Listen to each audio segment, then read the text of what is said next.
My grandfather was a craftsman. He was an accomplished woodworker. The president of our state woodworking guild, he had multiple lathes in his shop and numerous heavy tools that he built himself, sturdy, out of wood. His bandsaw, wood. His router table, wood. Drum and spindle sanders, wood. He had a lathe on which he could turn huge columns for the Elks Lodge. He had a tiny lathe on which he could turn intricate, delicate ornaments for the Christmas trees at our State House and even the United States Capitol building.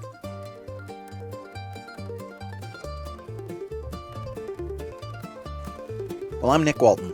I'm a coffee roaster, I'm a dad, I'm a husband, I'm a wee farmer, and I can't stop thinking about the invisible scripts that run our lives.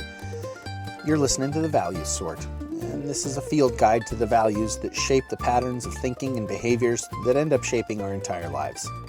This essay has no number. This is my first freewheeling bonus episode, bonus essay with no numbered card attached. Let's get into it. Craftsmanship, that's what it is. It's craftsmanship. Let's get into it. My grandpa built Governor Atiyeh's desk. Governor Atiyeh is a former governor of Oregon. This is some years back, you understand. He, my grandfather, not Governor Atiyeh, was known for unique, one-of-a-kind spinning wheels. He built a carousel quality rocking horse for us, his grandchildren, and he filled his home with ornate woodworking details, hidden compartments in the mantel, and secret stereo cabinets, that sort of thing. His shop was warm and eclectic. In addition to his original creations, he restored antique furniture, which is a skill beyond. It's one thing to make something beautiful. It's quite another to fix something beautiful that someone else built with their ways and their tools, and to make it literally as good as new. There was a whole wall full of custom jigs that he had built for various pieces of antique furniture. The workshop smelled like 100 kinds of wood, plus electricity, plus oil, plus his cigarettes, which he didn't think anyone could smell. A corkboard in his little office was covered in business cards, the currency of a businessman of the 70s and 80s. It also had 100 little pins in the shape of a drop of blood, one for each time he had given blood at the Red Cross over the years.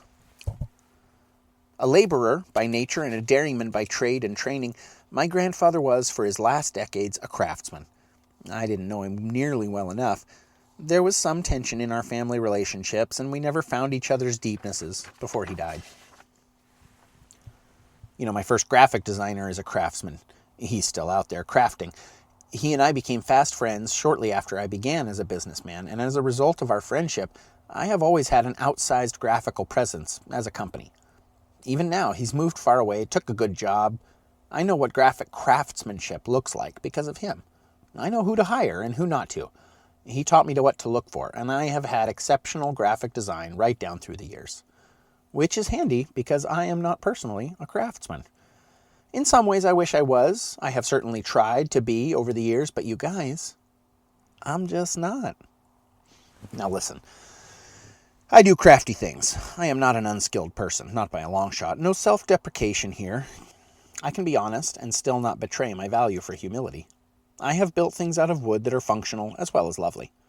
I have an eye for odd materials and how they might look with other materials. I can, after 20 years practice, make a mean cup of coffee. I can steam milk and pour beautiful latte art. I can do stuff. But here, now, I can admit to my best friends that I am a generalist. I am a jack of all trades, or at least of several. Personally, my own sense of craftsmanship lies in spotting and managing craftsmanship. I'm a good collector of things, and I often know what things complement a company, a product, a recipe, a design project. And I think admitting that I'm not really a craftsman is the first step to developing it as a part of my personhood. And I do want to develop a greater sense of craftsmanship in my life, a greater value for it. A builder near where I work builds tract homes. Endless, boring, and cheap. He would say he's providing a product for which there is demand, but if I'm honest, I'm very sorry that there's a demand for such a thing. I'm sorry for the place we find ourselves in as a society where cheaply built equals good. Malvina Reynolds sings a little song, Little Boxes, and I'm going to sing it for you. Are you ready? Are you prepared for this? 1 and 2.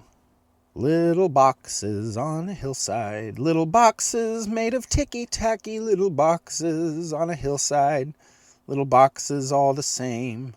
There's a green one, and a pink one, and a blue one, and a yellow one, and they're all made out of ticky-tacky, and they all look just the same. My granddad, the accomplished woodworker, used to sing that song when I was a little boy. It is, I think, about the devastating sameness of modernity and the boxes we find ourselves in. The boxes we put ourselves in or are put in sometimes, but often, just as often, the boxes we're expected to climb into by others. And the people in the houses all went to the universities where they were put in boxes, and they come out all the same. It's a critique of society's willingness to default to the path of least resistance. It's a song about settling. Another builder I know is a craftsman. He builds structures that are lovely and customized to their use case, and more importantly, structures that will stand up to the test of time. They are more expensive, though not unreasonably so. The biggest difference between these builders is the thought that both they and their customers put into the spaces that they create and dwell in. So here we are at the end of my first freewheeling essay with no card, no anchor, craftsmanship. And which is it? I'm still sort of wondering. I have spent the essay telling you I'm not a craftsman, and I've now convinced myself that I may be. I am naturally a generalist, let's say that, a tradesman, a doer, a collector of craftsmanship. Like my grandfather's corkboard, I have amassed a huge team of people upon whom I can call. My espresso machine was purchased new in 2012 and has essentially been on for 24 hours a day since then. Day in, day out, it is warm and ready to produce. It was built by hand in Florence, Italy. I am astounded at how little maintenance and repair it has required over the years. Craftsmanship. Quality. It's ended up being much less expensive than a cheaper machine would have been for us. The countertops in my coffee shop are concrete. With help from a couple of friends, my wife and I built them by hand. We designed them, we formed them, supported them, we poured and polished them. All us, all on our own. They have survived daily commercial use for 13 years. Our signage, hand-painted, classic, colorful, simple, and strong. No backlighting, no plastic, just aluminum and paint and good-natured craftsmanship from a local painter. We have a 4-panel mural that is wholly our own. Again, produced by someone wonderful and local. The list goes on. I am a collector of craftsmanship. My collection is rich. It takes someone putting it together. It takes the farmer drawing lambs into the barn, the gun shearer gathering wool. It takes the person laboriously sitting at my grandfather's spinning wheel, spinning carded wool into yarn, and it takes the weaver, mixing colors and textures to create patterns. A tapestry is not usually made by just one person. Devaluing our contribution is a trap. Devaluing others' contribution is also a trap, one I seem almost eager to fall into at times. As has become a theme in my writing, I must again acknowledge the benefit of community participation, the benefit of mycorrhiza, the joy of teamsmanship, even over craftsmanship.